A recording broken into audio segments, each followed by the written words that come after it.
guys, it's Brian from Weird WWII, and today we're doing another episode of Shit on My Table. Well, I did a live stream painting video Sunday, I guess, which was yesterday. Yesterday. So you guys saw, I've been working on a bunch of Japanese. So I thought I'd just go ahead and showcase one of my large boxes. All right, guys, let's check out what we got. All right, guys. So we're gonna do Weird War Creatures box. These are the boxes that I use to put my vehicles in. I guess they're like just shoe boxes, and I put like bubble wrap around it just to give it a little bit of security. So woo! Look at all this shit. It's a bunch of stuff. These are my Weird War Creatures. So let's dive into these things. Alright, so first thing we got here, these are Chthonians. These are like some mythos critters. They like bore under the ground, one of the Lovecraft's things. We use these for Achtung Cthulhu Skirmish. I believe these are Reaper plastics. I can't remember what they call them in the Reaper line, but that's where I got them. So I'm sure if you just like look up tentacles or something at Reaper, you could find them, or Mythos. All right, then we've got a frost giant. I was going to do play out the story of Panzer 88, that movie that was going to come out, but is like in developmental hell right now. And it's basically like this giant golem type thing was stalking a king tiger. So I bought this cool frost giant. So I figured that'd be pretty cool looking. And then plus, you know, you could have your Finns use it, Norwegians use it against the Germans and stuff. So there you go. Frost giant. It's always good to have. I believe this is a D&D pre-paint. I just touch it up a little bit and put just color the base white. And then, man, you can't have Weird War II without a troll. I'm a troll.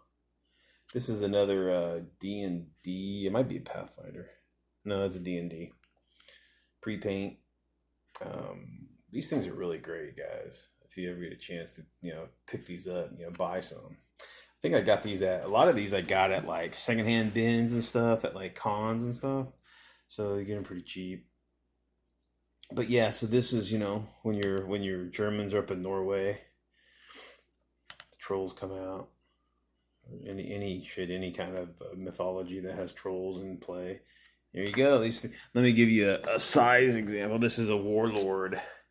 That's a warlord Japanese. So these are great sizes for these creatures. These are all like very big creatures. I don't have a tank. Here, I got a tank.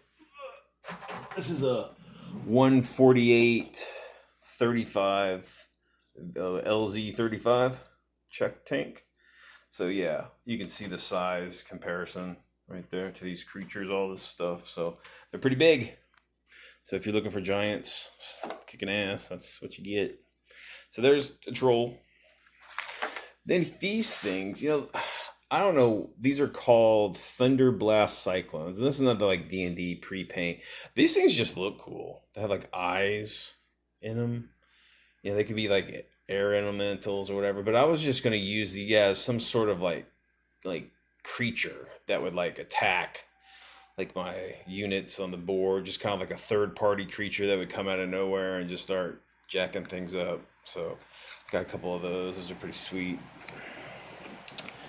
Then right here, these are Reaper plastics, and we painted these up as our Deep One Reef Breakers for Achtung Cthulhu. In the Achtung Cthulhu game, the Reef Breakers are just kind of like larger, deep ones.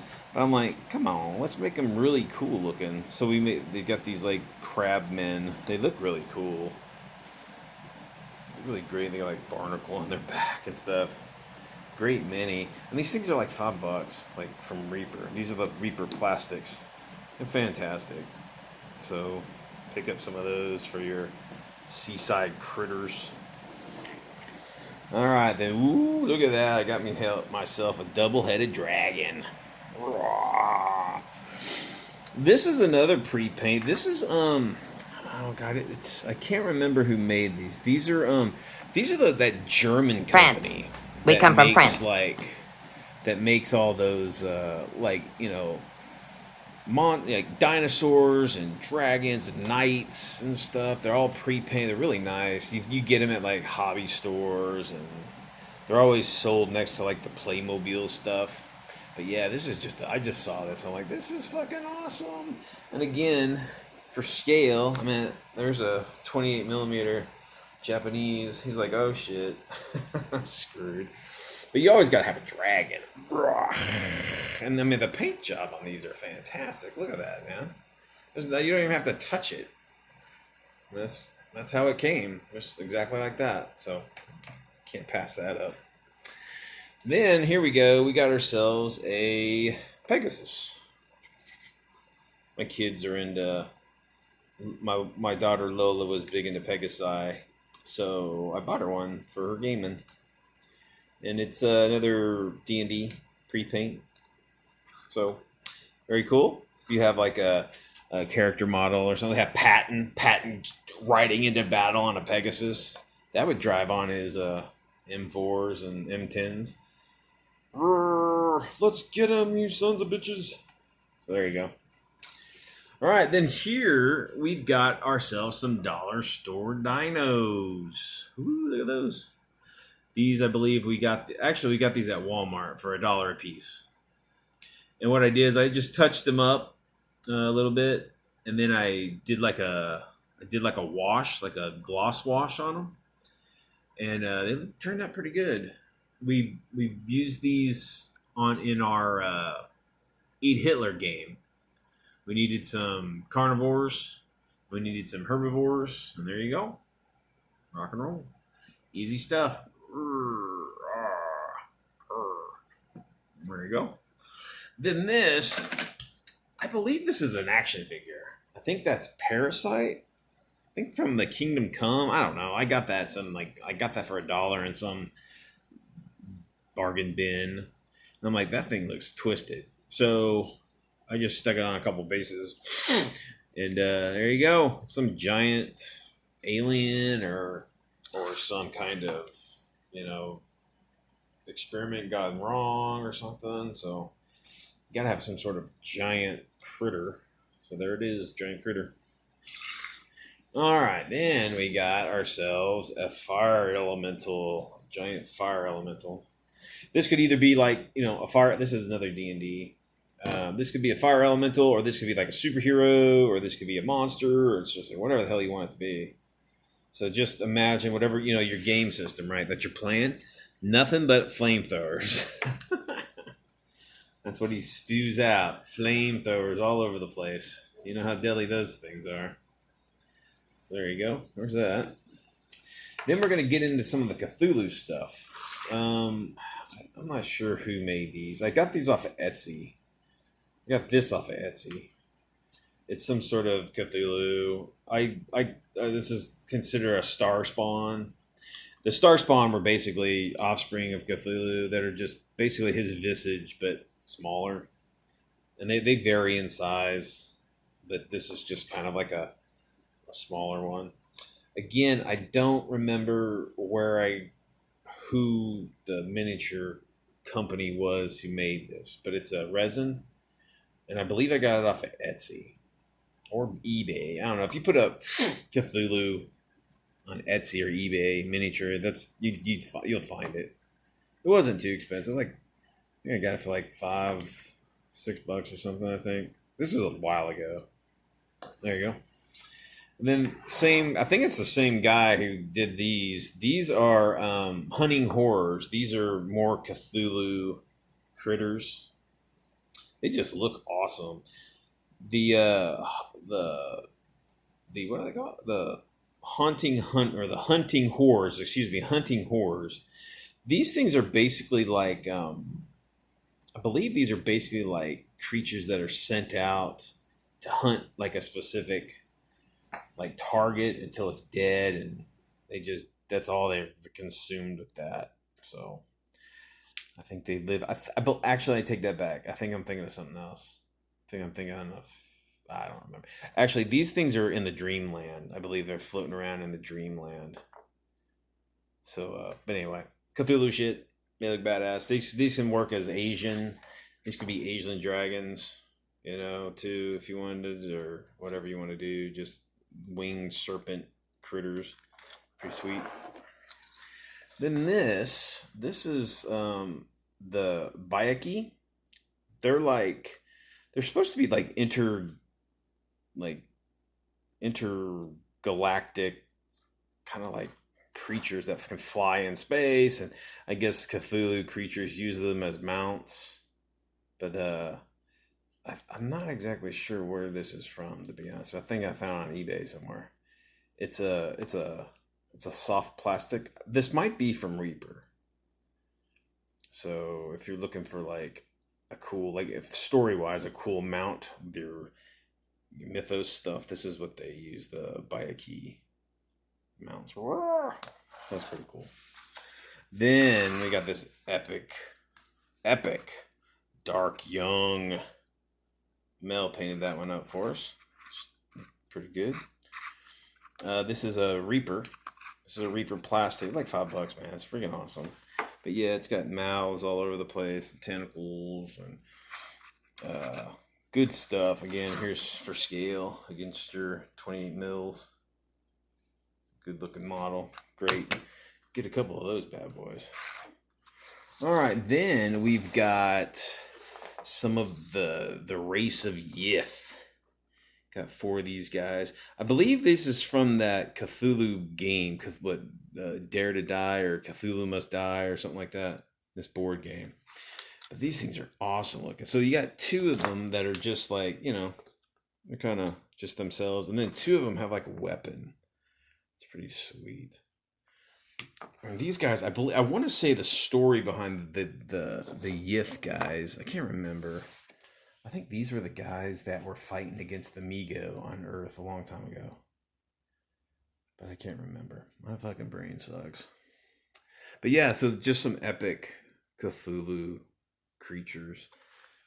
Again, to 28 mil. Big size. All right. Then we've got a quartet of tree men.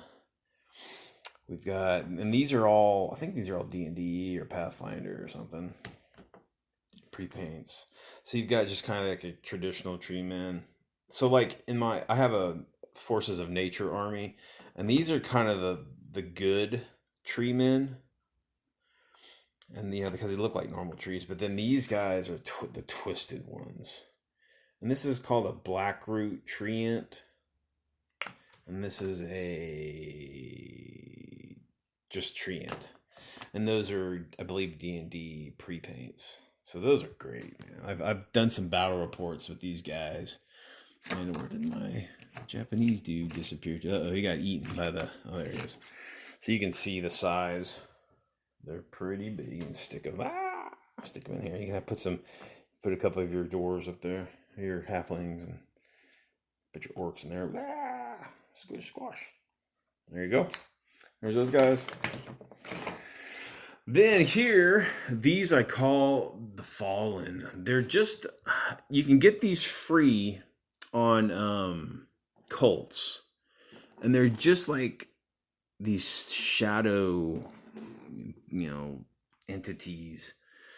I use them. I have in my rule book, there's a spell where you can cast the Fallen, and they basically appear like these shadowy, hordes, and they just cause terror and fear against the enemy. They don't do anything physical.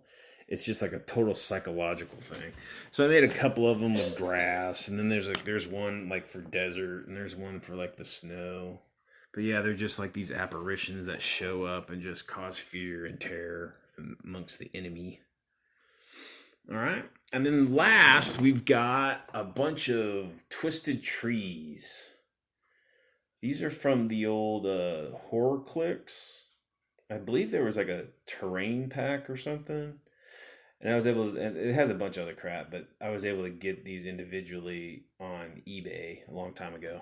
So, but yeah, so what I do when I play my forces of nature, you know, like the trees, certain trees can come alive and turn into treants, or they turn into these things.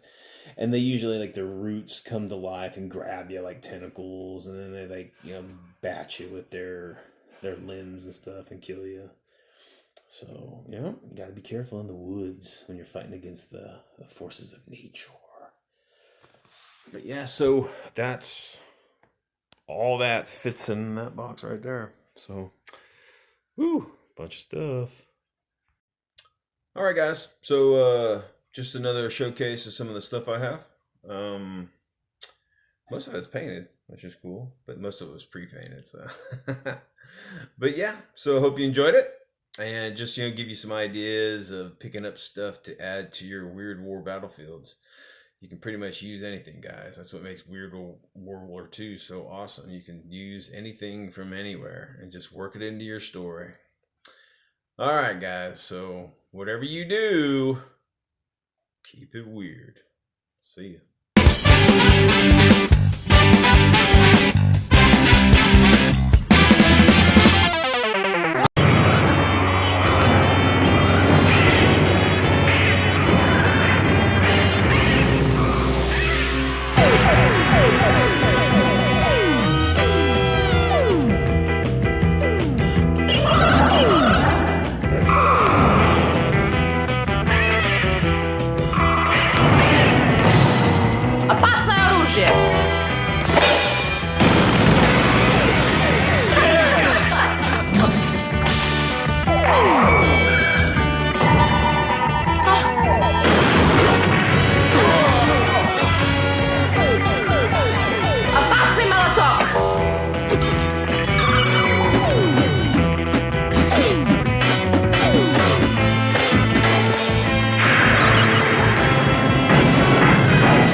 Ja, glaubt ihr etwa, ihr könnt mich einfach so aufhalten, ihr Waffen?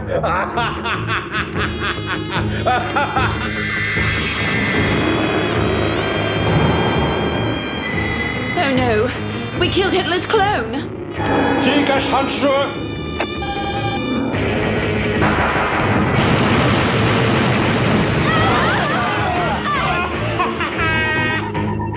Siegerspanzerschreck!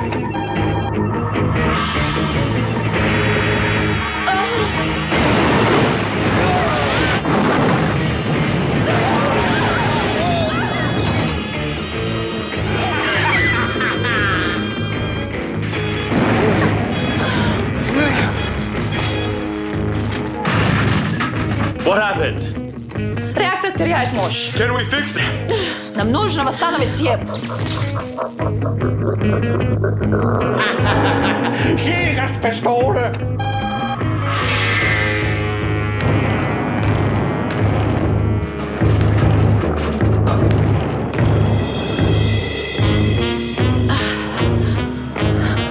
I fear it is too late, my friends.